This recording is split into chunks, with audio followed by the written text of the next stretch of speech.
Okay, express 4x squared plus 24x plus 30 in the form you've got there. So this time it's a bit more complicated to complete the square. You've got an a in front of the bracket, okay?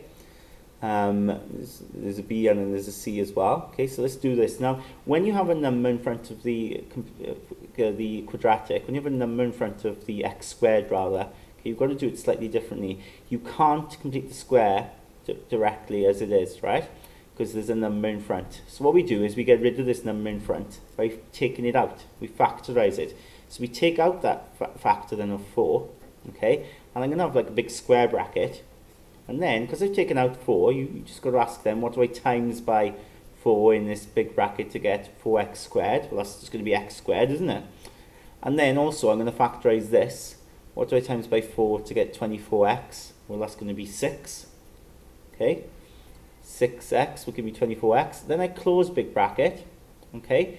You don't need to factorize the 30. Just leave that then on its own at the end, right? You just factorize these two terms. Now what you'll notice now, okay, hopefully you'll notice, if you sort of zoom in, okay, and sort of focus now inside this big square bracket, forget about what's going on outside here, right? Keep the outside world there, but focus now inside this big square bracket. We can complete the square here, can't we? X squared plus 6x. Just those terms there, that's all you need. So if you remember, bracket squared, and then you halve that, so that'll be plus 3, and then you take away the square of this. The square of that is 9. Okay, close then big bracket. And then don't forget then, in the outside world, you add that 30 on then there. Yeah? Now we're not done, because it's not exactly like this, isn't it? It's not where we want it to be. All you do then to finish off is you multiply through by that 4. You take the 4 back through, so it'll be 4 times that bracket, 4 times the 9, which is 36, plus the 30, and then it becomes 4 bracket x plus 3 all squared, and then this and this is minus 36 plus 30 is minus 6, and you're done. You've got exactly what we want there, okay? Now, sketch then, it says this graph, okay? Sketch this graph indicating the coordinates of the stationary points. That's what it's asking for here. We're going to sketch it indicating the coordinates of the stationary points. So again, you look at this now, and it's just a case of transformation, okay? Graph transformation. You know what y equals x squared looks like. So let's do this now. X plus 3. Of course, because it's in the bracket, it affects the x value, doesn't it? There's movement along the x-axis when it's in the bracket. And of course, in the bracket, you always do the opposite. So it would be going negative 3. Alright, so the x squared graph will be shifting to negative 3, which is here. So it's just a sketch, remember? So you get this. Okay? This will be x plus 3 all squared. Okay? Now, don't worry about that 4 in front. Okay? The 4 in front just means that it's multiplying these values by 4. Okay? It's making them 4 times bigger. So whereas this value on the curve might be here, when you times it by 4, it's going to be up here somewhere. All it does is it stretches it and makes it a little bit narrower there, okay? But don't worry too much about that. When I draw it now on the next graph, I'll make it a little bit narrower, so the y values get bigger because you times them by 4. The key thing, of course, now is this minus 6. Okay, you've got a minus 6 here.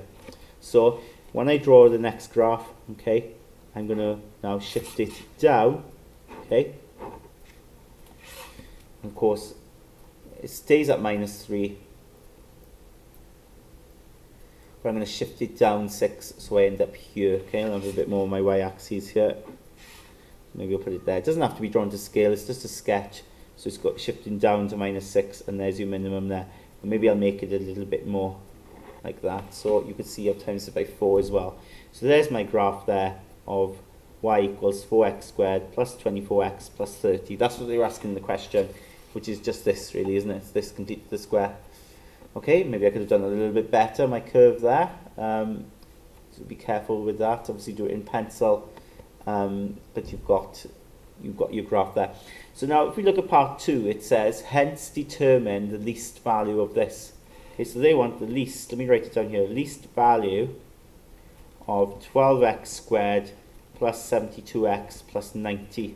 Okay, now you might be wondering, what is this got to do with anything we've done so far. What's it got to do with this? How are you meant to find the least of this? Yeah?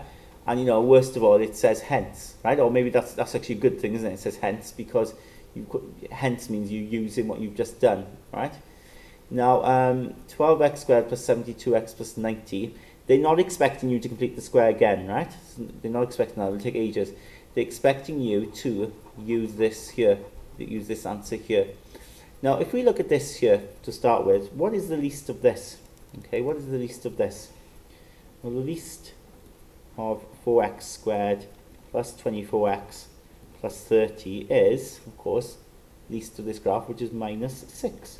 Okay, and the good thing is this actually is similar to this. If we think about it, 12x squared plus 72x plus 90, 12 is just 3 times this, isn't it? And actually 72 is 3 times 24, and 90 is 3 times 30, sorry. So we could rewrite this here as 3 times, okay, this here. 3 times what I did in part A, the graph in part A. But of course, we know that the least, okay, of this is minus 6.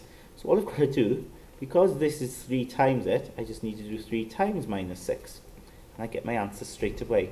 So I get the least of this by connecting it with the previous equation and then previous curve, and then timesing it by 3, obviously is how it connected. So I times the least value by 3 and I get minus 18.